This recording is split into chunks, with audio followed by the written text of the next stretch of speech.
I can't imagine that book having somebody that's like 5-star, this is the greatest book ever. Like, I think she's just egotistical and just has a gross personality. I wish there was some more to the romance, you know? Hello everybody, my name is Maura. Welcome back to my channel. Today's video is going to be yet another reading vlog. Hang on, I keep sitting on my charger and now it's just like, today we're doing another reading vlog because I'm trying to get through my physical TBR and I'm almost there, which means if I get through this, I can buy more books. So we're gonna do another reading vlog. This one is going to be dedicated towards the 3 books that I've been in the middle of for months now. Let me show you guys what books I'm talking about. 2 of them are over here, and then I have one over here. I'm about 50 pages into all of these books. I started them, got bored or wanted to read something else, and then just never picked them back up. First of all, I have, if I'm being honest, Emily Wibberley and Austin, yeah, I don't know how to say his name. I have The Bookish Life of Nina Hill, Abby Waxman. This book I got at a secondhand library. She's been loved. So this is the bottom, and that's the side. So, and then finally I have Girl Serpent Thorn by Melissa. Why can't I say any of these names? I am going to start with, if I'm being honest, I got this book at Barnes, hence the 50% off. I got this at a different book because they were both on the 50% off table, so I was like, whatever, I'll just get it. I'm not blown away by this. Basically, this is about this like really popular girl named Cameron, and she is a horrible person. She doesn't shut up, she does not keep her opinions to herself, and she ends up making all these people hate her because she just is not the greatest person. She just talks about people badly, she like starts rumors about people, gives people bad names. She's not a good person. So this book is about her trying to make other people realize she's not as bad as she comes across. She also has a crush on this guy and he's like, you're not a good person, I don't, like, you're pretty but you're not a good person, I'm not interested in you. And she's like, okay, maybe I need to like get myself together and like make amends with these people and try to fix these bridges that I'm burning. The writing style is like fine so far. I don't really remember why exactly I stopped reading it, because I definitely think I could read this in like a day if I really wanted to. There was probably just another book that I wanted to read. The writing style is fine. It's a lot of internal dialogue. Like, I opened up to this random page and there's literally on these 2 pages, there's like 2 lines of dialogue. A lot of this is just internal dialogue, her kind of thinking to herself and like explaining things that she's gonna be doing versus actually doing it, which is another thing that's kind of like off-putting about it, because I'm like, let's just get to it. But I'm gonna start here and I'll give you guys updates. I will see you guys when I have something to share, but we're gonna start off with If I'm Being Honest.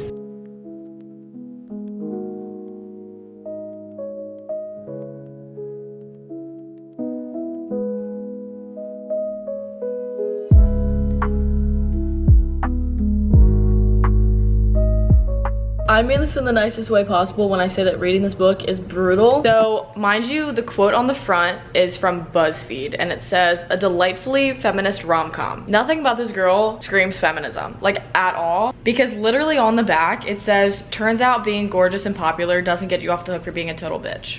The whole premise of this character is the fact that she is awful to people and treats people terribly, talks poorly about people, does things for her own personal gain. She's not a good person at all. So I'm very confused on how this is classified as a feminist rom-com. She's doing things to make people think that she's a good person only in front of the guy that she likes so that he thinks she's a good person. But like deep down, she's telling herself like, I don't actually want to be doing this. Like, I'm only doing it so that he thinks I'm a good person. Huh?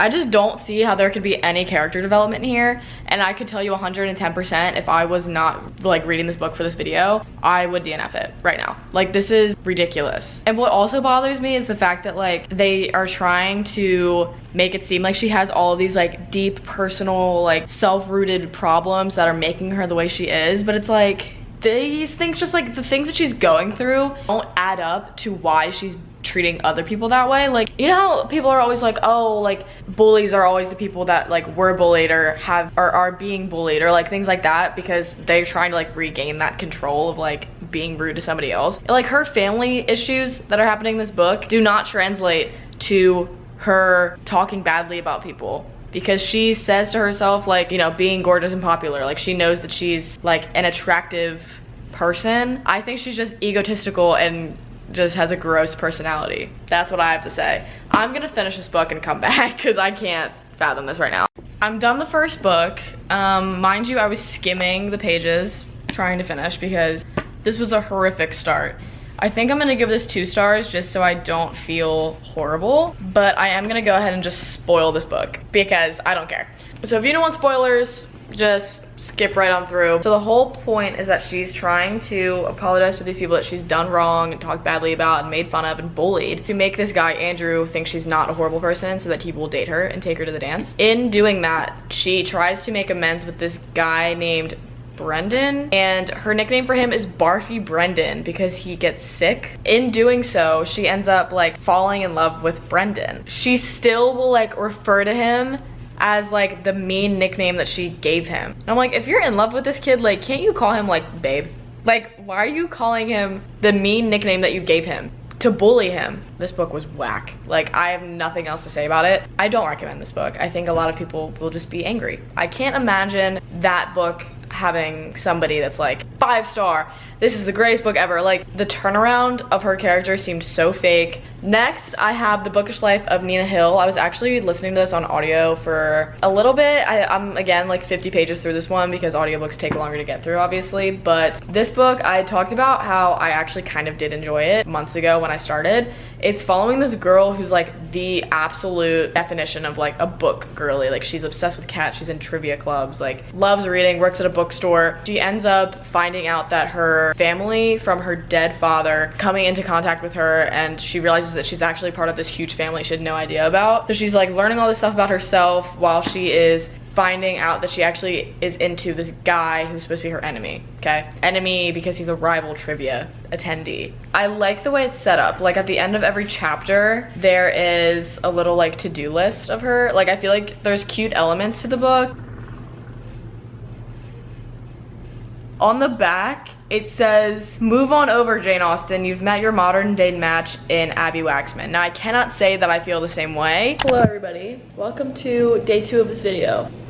I have my outfit on. I'm sitting on the couch. I'm about to finish Bookish Life of Nina Hill. I don't really know how I feel about it so far. Like, it's fine. My main complaint is that there's not a good enough balance between the plots. Like, there's 2 main plot points, and one of them, like I said, is the fact that she is finding out she has all this extended family she had no idea about, she had never met, and she's like this very socially awkward girl, so it's like very overwhelming for her, but it's also like exciting because she thought she had no family at all. But also the fact that her trivia nemesis has turned out to be cute, funny, and deeply interested in getting to know her. Like, there was no real meetup that made it make sense how they just decided to start dating. I felt like they kind of dove right into it. It felt like 0 to 100 once they were together. Like, now they are just happy and in love. Also on the back it says, does he not realize what a terrible idea that is? Like, him getting to know her more. If she knows that's a bad idea, then why would she like fully just dive in, you know? I don't know, I don't dislike this book. It's very like average for me. It's very much like character development and character self-realization and self-discovery, I guess. But of course I also like more like angst. I love like tension and high stakes type romance, and this is not what it's gonna be.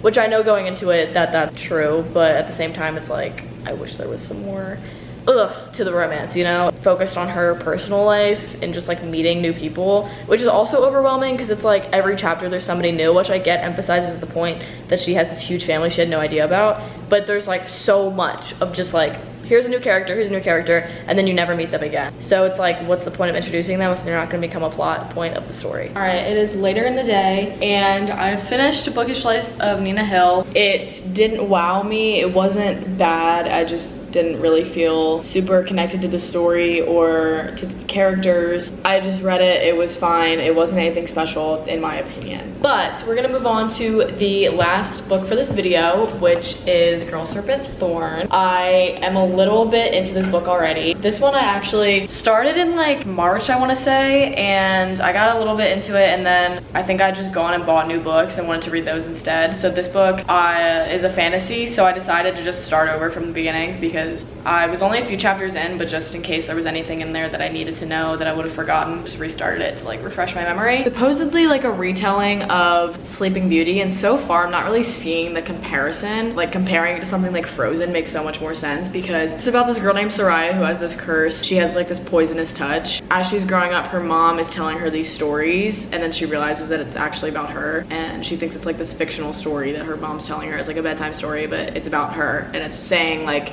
there's this girl with this curse and blah blah blah. She's kind of like introducing the idea of it to her so that she can understand why she's like having to be locked away, and she has a sister, so I feel like it's very much Frozen vibes because she also wears these gloves to like keep her from killing people, right? That is Frozen, if anything. I'm still liking it. The only thing is, with fantasy books as is, they have to be so detailed so that you can understand all of the politics and plot points and characters, because fantasy books always have like outrageously creative names, societies, special powers and magic and things like that that make them so unique, but it also makes it really confusing for readers if they're not like thoroughly detailed. What I especially like in books is, like, let me use like ACOTAR for example, or Fourth Wing, because everybody's read those books. If you read those, you kind of find out things about the world through the main characters having questions about it, if that makes sense. So like when Feyre goes into a new court, she asks these questions and then they're answered for her, but like it clarifies things for readers. It makes it easier for them to understand. Same thing with Fourth Wing, like when she's at the college and she's learning all the stuff and she's asking questions, or she says, oh, like I know this because when I was a scribe and my dad taught me this, or like his writings taught me this, and she's like explaining it to the reader. So that makes more sense, and it makes it easier to like digest all of the information, because fantasy books are heavy and intense and there's a lot going on and it's a lot to comprehend.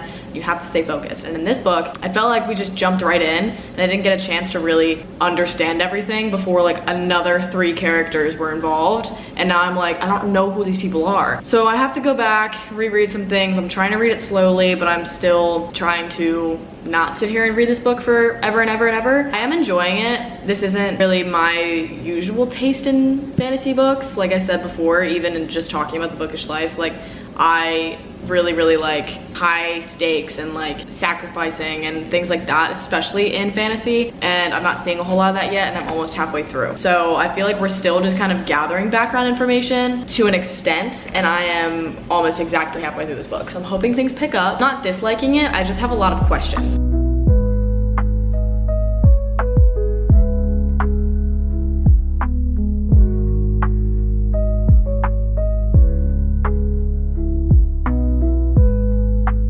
It's a little bit later and I finished Girl Serpent Thorn. I will say she had a turnaround. I actually really enjoyed this one. I think it was really slow in the beginning. Once it started picking up, it was much more interesting. But I felt like the only complaint was really what I said before, just about how much detail I think was missing in the right spots and how overly detailed some things were, because I felt like there were a lot of things I had questions about that were just brushed over really quickly, and I was like, I need more to like understand what's going on. So there is like this plot twist or plot reveal, I guess, towards the end, so I'm not gonna say too much. I'll say that I was pleased reading this book. I felt like it shocked me in the right ways and it intrigued me in other ways, and I felt like it had a little bit of a wow factor to it. I definitely wasn't expecting it to be anything insane. I think this is a YA book anyway, so I wasn't expecting something super crazy, but it did impress me at least a little bit. I'm gonna wrap this video up here. Thank you guys very much for watching, and I hope you guys enjoyed. And if you did, I will see you guys when I see you.